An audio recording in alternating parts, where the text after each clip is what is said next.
తంబుర సితారతో మా ప్రభుని ఆరాధించెదము.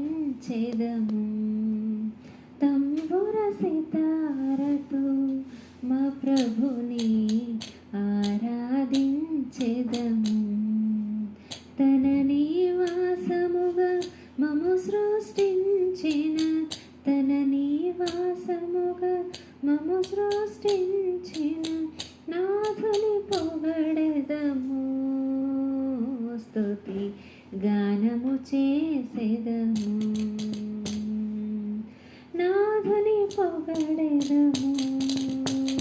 స్తుతి గానము చేసెదము. తంబుర సితార